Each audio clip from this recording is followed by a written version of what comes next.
One, two, one, two,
la la dee da da da yo ho ho la da do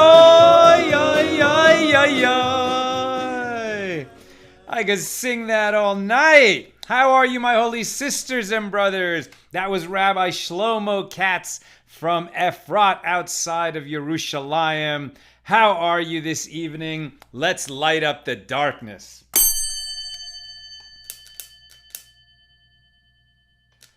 Who's with us as we're opening the third tractate of the Talmud? This is Eruvin. With us tonight on our first page of Tractate Eruvin, James Roth saying shalom from Indianapolis, Ed Berg from Galloway, New Jersey, Stephen Giguere from Dover, New Hampshire, John Shore from Sedona, Arizona, Yehudit Sobel from Florence, South Carolina, Jeff Abramson from Council Bluffs, Iowa, Brandon Christian Sullivan says shalom from Knoxville, Tennessee, Gwen Strong says shalom on this nice Tuesday evening, Kim Varner from Philly, Alejandro Martinez says shalom from the Dominican Republic, Paula Schmidt-Klauser from Chicago, Shelley Perkle from Lawrenceville, Georgia, Debbie Schweigart from Barnegat, New Jersey. We are ready to learn, says Debbie. James says shalom. Gloria Pig Miller says hello and a smile. Tracy Day Shanks with us from Oklahoma. Catherine Stately from Albuquerque. Laura Kuhn from Oklahoma, the Sooner State. Christo Cheney with us from Lubbock, Texas, and excited to open a new tractate. Gloria Peak Miller, just me and my 4 dogs watching from Crown Point, Indiana. Luz Rodriguez from Florida. Clay Cordell from Boiling Springs, South Carolina. John Kalaji from Colorado Springs. Barry Morrill from Torrance, California. And Anna Nicholson says hello from Wisconsin. Mirasia Janut is with us in Atlanta, Georgia. Yeah, I can't wait to start learning again. Great to be with you, my holy sisters and brothers. Where are we holding? Daf Base. Page 2. Every tractate starts on page 2. So this is page 2 of the third volume of the tractate Eruvin. These are the laws of an Eruv. So in a sense, we're continuing our studies of Shabbos, but we're going to get much more granular on the laws surrounding an Eruv. So let's just review a little bit. What exactly are we talking about here? This tractate will be challenging. Of course, there's going to be some wonderful digressions when we get to page 13. It's one of the most famous teachings in the Talmud. There are 104 pages in this tractate, but a lot of the learning is going to require that we really focus and understand exactly what the rabbis are telling us. There's a lot of technical details that are going to be in here. But what's beautiful about the Talmud is you just never know when you're going to digress in a totally different direction into folklore, philosophy, tales of the sages themselves, etc. All right, but so we understand what we're really talking about. We know that the Torah says, you shall rest on Shabbos, you shall do no work on Shabbos. What is work? Work was defined by our sages as the 39 categories of labor that went into creating the Mishkan, the tabernacle, when the children of Israel were wandering in the wilderness, in the desert. So one of the first and greatest instructions we received was to build this tabernacle, a place that would serve as a home for the divine presence in this world, a place that we could focus our attention on and bring offerings on behalf of the people as a community, on behalf of individuals who needed to bring offerings. The priests would officiate there, the Levites would serve the priests and make sure that everything ran smoothly, and even sing. I'm a Levite. Most Levites sing better than me. But it's the 39 categories of labor, of constructive labor, that are what we prohibit, what the sages prohibit us from doing on Shabbos. So everything that went into building that tabernacle, everything from chopping wood to make lumber, dyeing fabrics, sewing, writing as they made their plans and blueprints and calculations of how this whole thing would come together, harvesting the plants that would be turned into the fabrics, etc., etc. One of those 39 categories of labor that are prohibited is carrying. Why carrying? Because they did a collection. It was the first and perhaps most successful capital campaign of all time. They asked the children of Israel to bring the items, the materials that would be necessary to create the tabernacle in the desert. And everybody brought even more than they could use. And eventually they had to tell the people to stop bringing. But they brought. So where were they bringing from? These were things that they carried out of Egypt, and then it was in each person's tent, shall we say, and the tents were located in the encampment by tribe. They were arranged by tribe in the wilderness, the array of the tribes. In the center was the camp of the Levites, where the tabernacle would be built. And people brought stuff from their tent and from the encampment of their tribe through the public thoroughfare, as it were, and to the encampment of the Levites, where the tabernacle would be constructed. And from this, the sages derived that it is forbidden to carry on Shabbos. We cannot carry items from a private domain out into a public domain, nor from a public domain into a private domain, nor may we carry in the public domain more than 4 amos. An amma, plural amos, is a cubit. What is a cubit? Measured from the elbow to the tip of the index finger, presumably of an average, probably of an average man. So this is what is prohibited. It's prohibited to carry. But really where this ended up happening, it's prohibited to carry between domains. Now, when the people first came into Israel, this was pretty clear because most people lived on a plot of land that had some kind of agricultural activity on it. Over time, as people were living in the Holy Land, the children of Israel settled in and lived in the Holy Land for hundreds of years. And people started to migrate a little bit into the cities. There were always cities. There were the walled cities, the cities of refuge, etc. But more and more people started living in the cities. And it was deemed that, well, everything within the walls of the city was like one domain. And because of that, it just became very easy to move things around on Shabbos. And the people strayed. I mean, we strayed, and prophets came to warn us, and there was a lot of trouble. And eventually, we lost the first temple because of our sins, etc. But along the way, the people's level of observance dropped. And the sages, even in the first temple period, started to say, okay, we got to legislate in such a way that people are going to keep Shabbos better. And so they said that it's not enough that you're in a walled city, but now we're going to make a distinction between the private property of a person and, let's say, the courtyard around his house. And then that's going to be distinct from the courtyard of your neighbor or the alley between your courtyards, etc. And it's going to lead to people observing Shabbos better. Because the people had gotten to a place where they were carrying stuff around on Shabbos, they were talking business on Shabbos, and there just was not enough of a distinction, the way people were living it, between Shabbos and the rest of the week. And so early on, even in that first temple period, there was a lot of rules passed by the sages of that time, which included prophets, and even King Solomon himself, who built the temple, the first temple. And remember, they'd already been in the Holy Land for 400 years before the first temple was built. And then at that time, they started to make some more restrictive rules about carrying from one domain to another. Over time, those rules started to seem burdensome.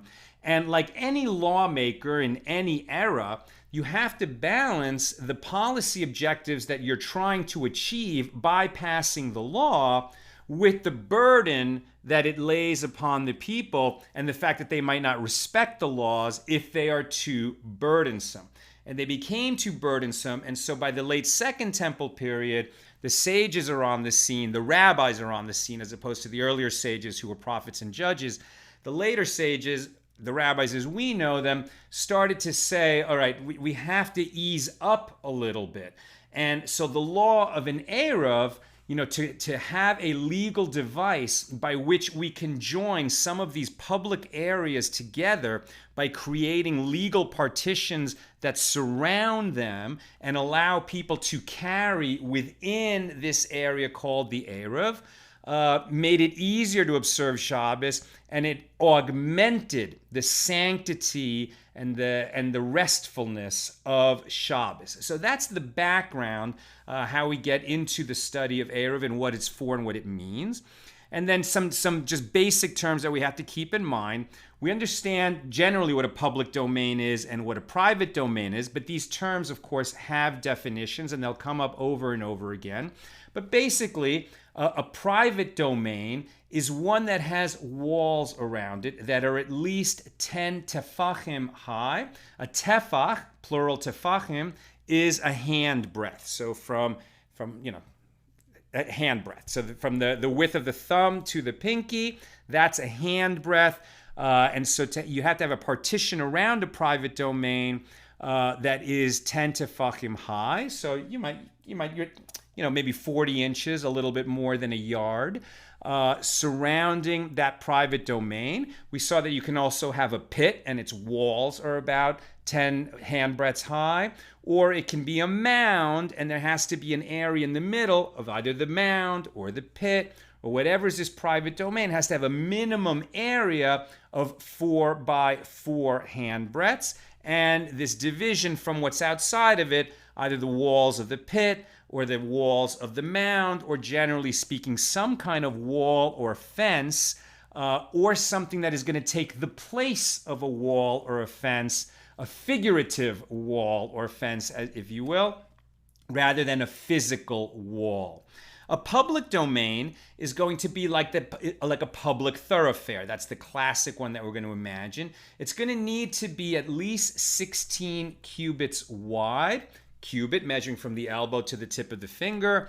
What is 16 cubits? This is the width of the wagons that the Levites would use to transport the tabernacle when it was disassembled, and they would go down the road. It was 2 wagons side by side, each one carrying these beams for 8 cubits each, and now 16 cubits wide. That's somewhat wide. That's the minimum width for the public domain. Let me just get this in front of me. And the laws of a public domain are going to apply within 10 handbreadths of the ground. Above that, we're in the airspace of a public domain, and now the laws of the public domain don't actually count there. They're suspended, and this is actually, like some other areas, an exempt domain. There's a fourth kind of area called a Carmelis. which sort of shares qualities of both the private domain and the public domain, is not one or the other.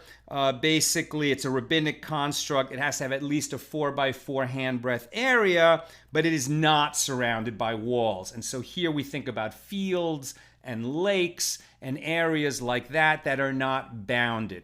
And the basic idea is that even though it's neither a public domain nor a private domain, we're not going to be able to carry from a private domain into a Carmelis, from a public domain into a Carmelis, etc. We're not going to be able to do those transfers. And in the Carmelis, we can't carry something more than 4 cubits, lest we become liable to the biblical transgression of carrying on Shabbos. Okay.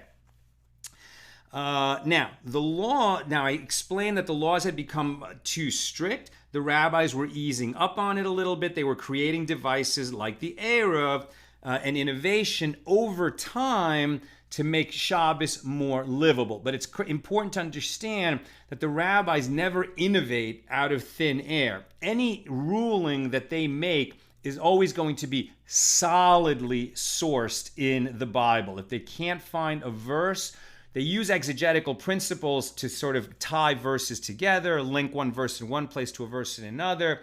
They have very systematized ways to get laws out of verses that are in the Torah, but one way or another, every ruling must be sourced in the Torah. Okay, so what are we going to be looking at as we study this tractate of Eruvin? Mostly we're going to be talking about residences, whether somebody is in a residence or in a public place, and we're going to be looking at partitions. What is a valid partition?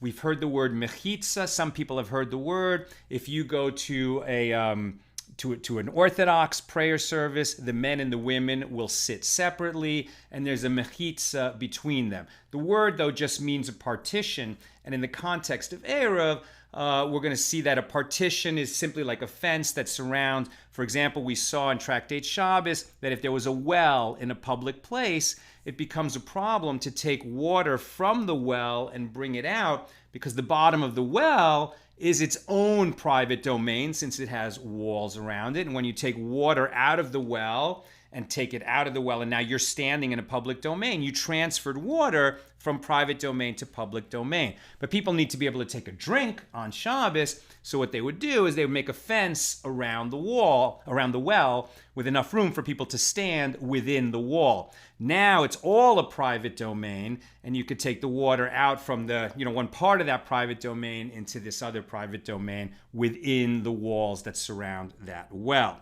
within the fence that surrounds the well. Very often we talk about that the rabbis make a fence around the Torah to protect people from coming to transgress a biblical prohibition. In this tractate, we're literally talking about fences for people's protection, for their spiritual protection, as it were. Okay, so sometimes these partitions are going to be physical, actual, visible partitions, and sometimes they're going to be more symbolic partitions. And if people are familiar with a modern Eruv, right? So Los Angeles has one of the largest Eruvs in the world, where, just miles and miles of the city are surrounded. What is it that makes all those public roads and public parks and private homes and buildings all within this large area be considered as one large private domain, where people can leave their house on Shabbos and carry their keys if they have to, so they can get back in, or push a baby in a stroller, which is also considered carrying, or carry a bag containing their prayer shawl or a prayer book? Why is it that they can carry in this whole area? Because it's all one private domain. What defines that private domain?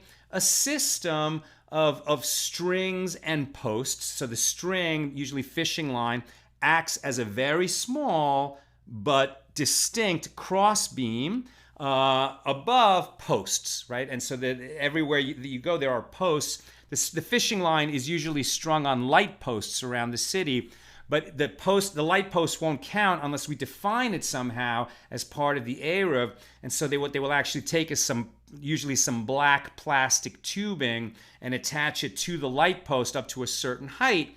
And those are the posts that technically hold the crossbeam of that fishing line above. the system surrounds this whole area, and now you've defined a private domain. And what it does is it seems like a legal fiction, but recall that originally the stringencies of defining these private and public domains, especially within a city, were also rabbinic in nature. And this is actually kind of backing away from those stringencies for the purpose of enjoying Shabbos more. If they become too lenient and these leniencies lead to people transgressing Shabbos, so then they failed. It was a mistake. They went too far.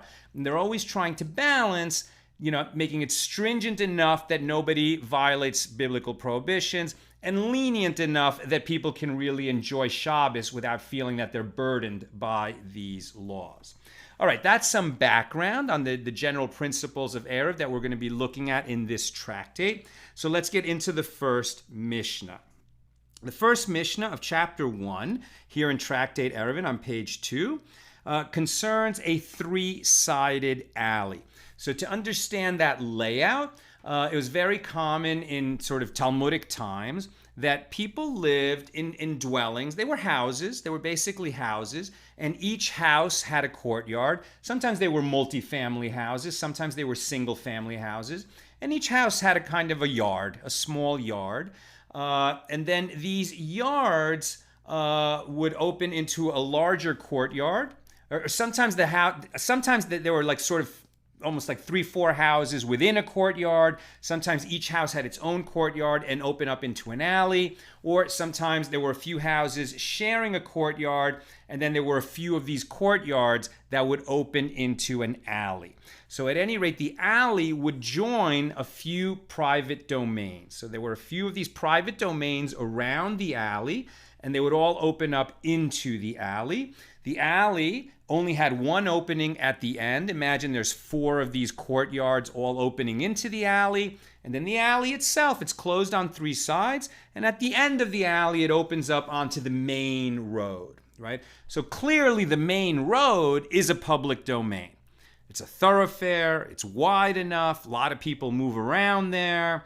Clearly the courtyards of the houses themselves are private domains. So the question is, what about the alley?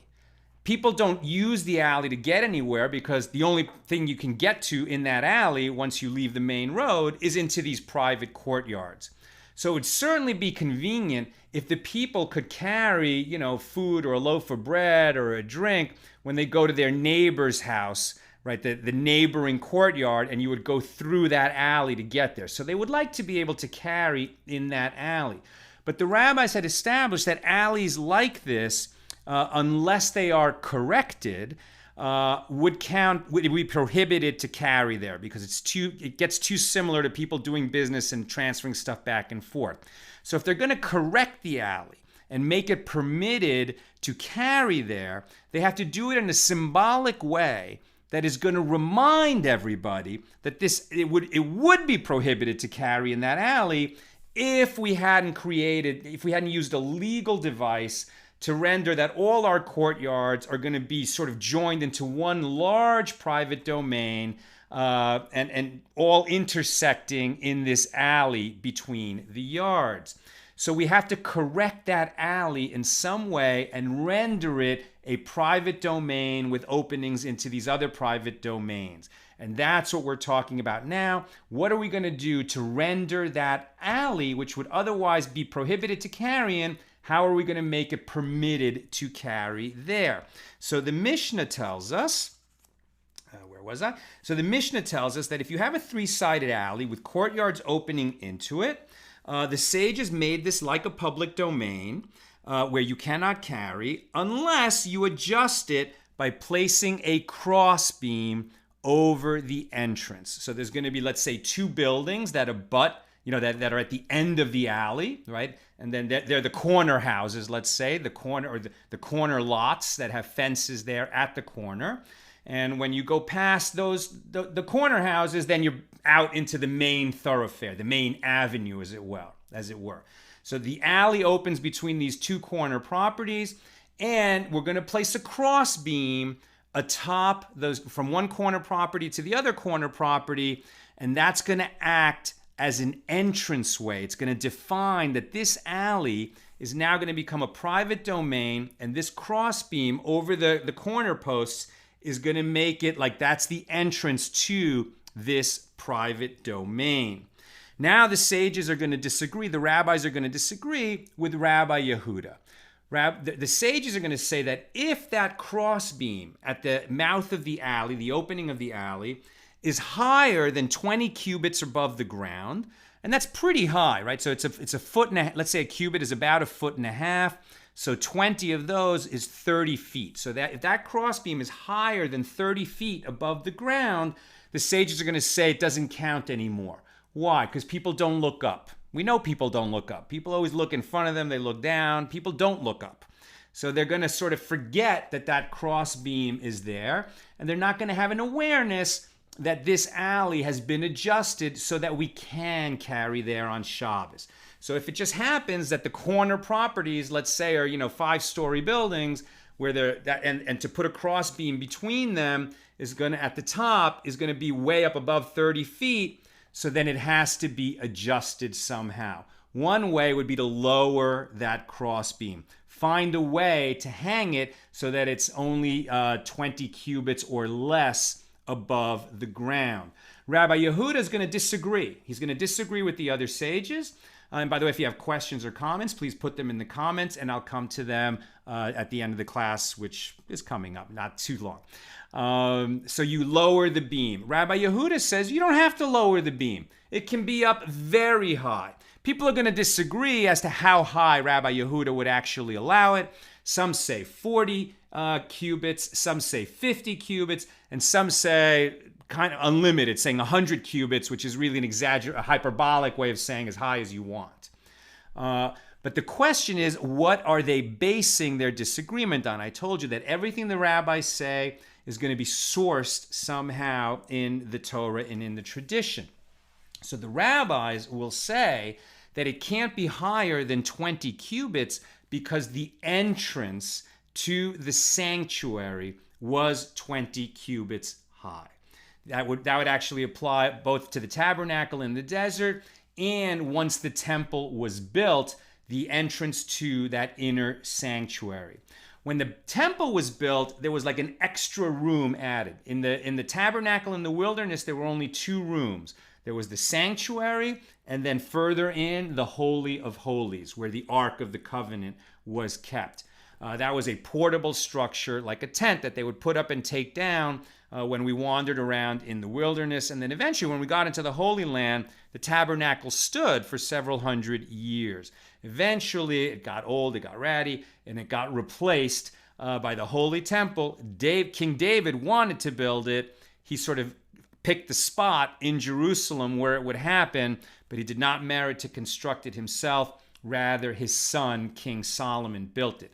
When Solomon built the first temple, he added an entrance hall, sort of for the dignity of this structure. It's not a tent. Now it's the most glorious building in the world, so we're going to add an entrance hall. The entrance hall had a bigger door. That door was 40 cubits high. But it's going to be the door to the sanctuary that is going to define what a door is. That door was what an entranceway is. That entranceway was 20 cubits high and 10 cubits wide. So if this crossbeam over our alley at the entrance to the alley is higher than 20 cubits, like the entranceway to the sanctuary, so it needs to be lowered so that people can see this is indeed an entrance to a defined domain, not just some random opening to an alley, right? So the sages will say, bring it down. What is Rabbi Yehuda's source for saying it can be as high as necessary? He actually didn't source that in Torah. He sourced that in the way that people live, right? Because they're saying, well, we're defining a doorway. We have kings in Scripture, and kings have palaces, and palaces have big entrances, right? So we all know that kings are permitted in this world. Kings live in a kingly way. And the Jewish people are a nation of priests, or some say a nation of princes and princesses.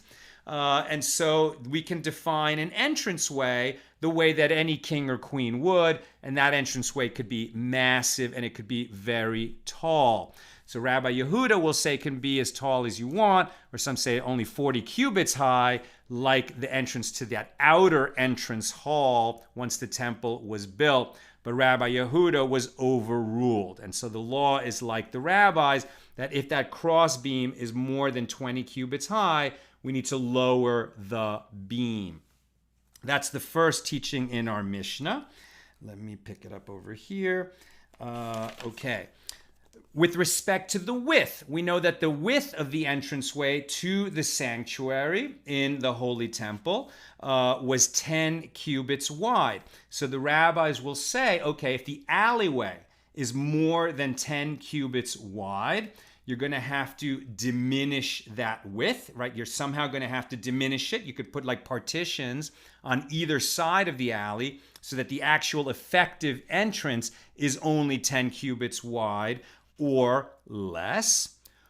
Or, since all this is, right, this alley, what is it? An alley is just, some kind of a little mini thoroughfare between two fences or two rows of buildings.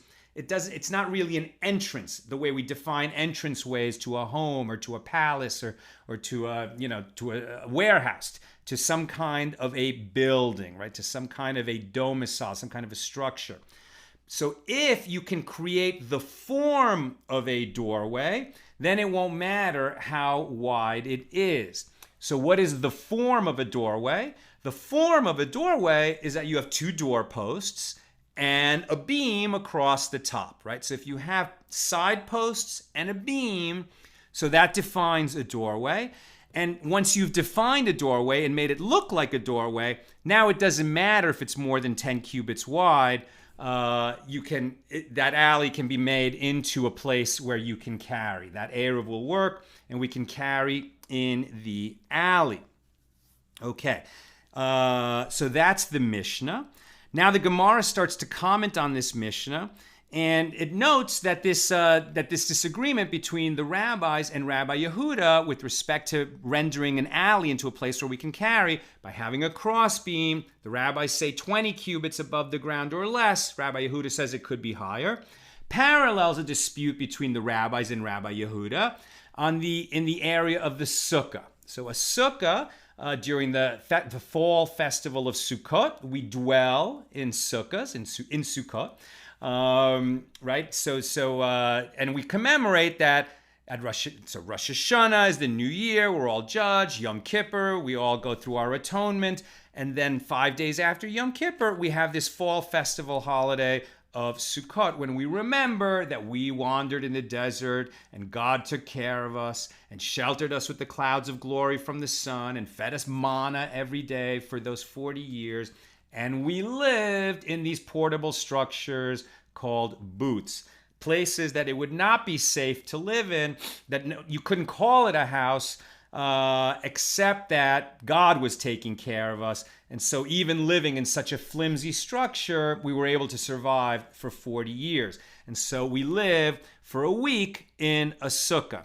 A sukkah has many rules and requirements. We're going to do a whole tractate of the Talmud on sukkah, in coming years, in our trip through the Talmud. But with respect to the roof of the sukkah, if it's more than 20 cubits above the ground, the sukkah is not fit. You can't use it. But Rabbi Yehuda says it can be higher than 20 cubits. Same type of disagreement. But what's interesting, the Gemara notes, is that here in our Mishnah, it says that if it's higher than 20 cubits, the rabbis say lower the crossbeam, and then you'll be able to carry in that alley. But when we learn about the sukkah, it says that if the roof is higher than 20 cubits, it's not fit. Period. They don't say, and therefore you should lower the roof.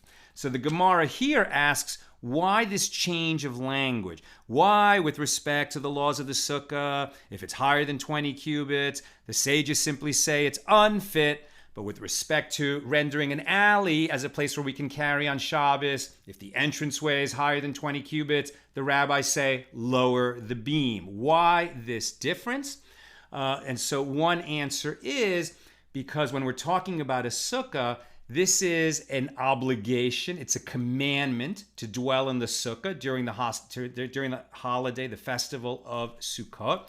And if you're in a sukkah which doesn't fulfill the requirements of a sukkah, then you did not fulfill your obligation, and that's an aveira, right? You did not fulfill something you were obligated to do. You violated a positive commandment in the Torah. On the other hand, the restriction of the alleyway, which the rabbi said it's prohibited to carry there unless you do this. So this is just helping you get around a rabbinic prohibition, a rabbinic prohibition rather than a biblical positive commandment. Right, so philosophically, these are two different things that are being asked of us. And so to help, the rabbis are teaching us how to deal with a rabbinic prohibition and showing us how to make the fix. But with respect to a biblical transgression, they're just going to tell you, you didn't fulfill your obligation. You got to make that sukkah the correct way. They're not going to give the correction right there in that same passage because an alley, making it into a place where you can carry, is pretty simple. You just have to do one of these fixes at the entrance of the alley and you're done. To make a sukkah that fulfills the obligation of dwelling in a sukkah during the festival of Sukkot, it's much more complicated. It requires a lot more rules and understanding and elaboration, and they're not going to go into it just in the context of that one Mishna of the ceiling has to be 20 cubits low or 20 cubits high or less. Okay. We saw that Rabbi Yehuda derives his ruling from the entranceways of kings, and the rabbis derive the measurements of that entranceway, 20 cubits high by 10 cubits wide, from the entrance to the sanctuary in the temple. But now that we follow the rabbis in this, and not Rabbi Yehuda, and so we're getting our measurements for this alleyway that it needs to be 20 cubits high or less, 10 cubits wide or less. So then why don't we actually need doors on that alley? Why isn't the rule that in order to make this alley a place where we can carry, why don't we have to actually install doors on the end of the alley? Maybe that should be the way to correct this place as somewhere that we can carry. After all, if we're deriving our laws of the parameters, I guess, of that opening from the doors of the sanctuary, why don't we actually require doors? And the Gemara answers, the reason we don't actually require doors is because the doors to the sanctuary, what purpose do they actually serve?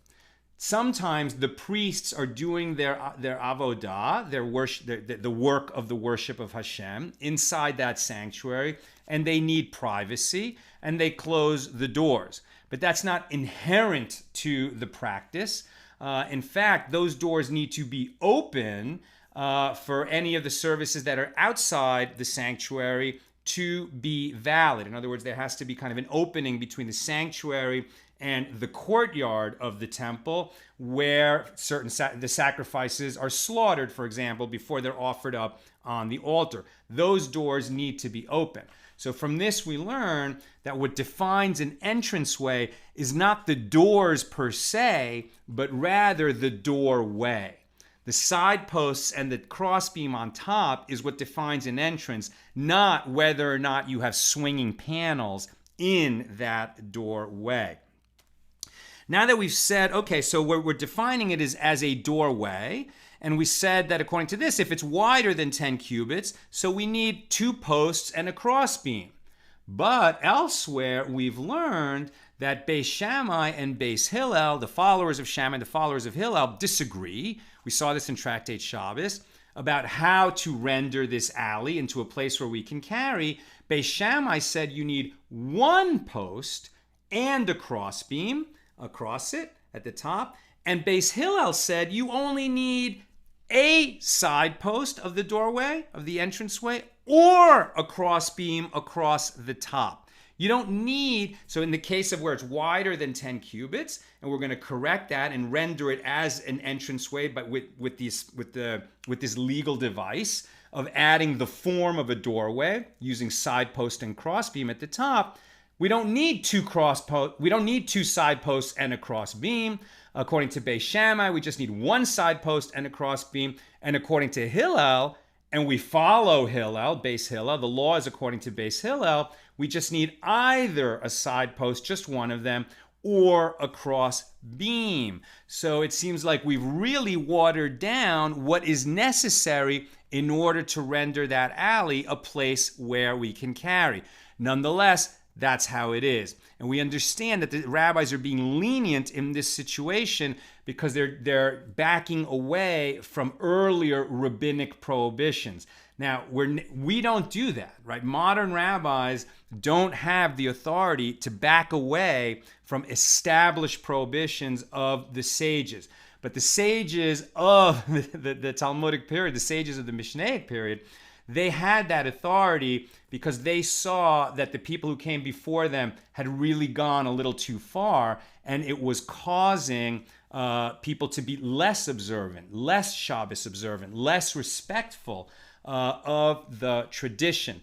So we see that the reason we don't really have the authority to do that anymore is because they already went through that period of the pendulum sort of swing a little too far this way, a little too far to the other way, and they found that happy medium. And then once they found a happy medium, well, it's existed for thousands of years, so it's acquired all of that weight and strength of authority over time, and there's no reason to make further changes to it in our time. Where we need novel rulings, and it comes up all the time, and we need great rabbis in our day and age to make these rulings, is because there still are, because the world keeps changing, there are novel situations.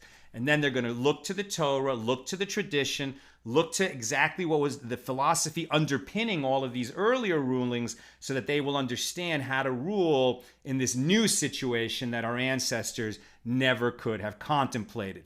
I mean, a lot of these kinds of rulings are going to come up, for example, in genetics, right?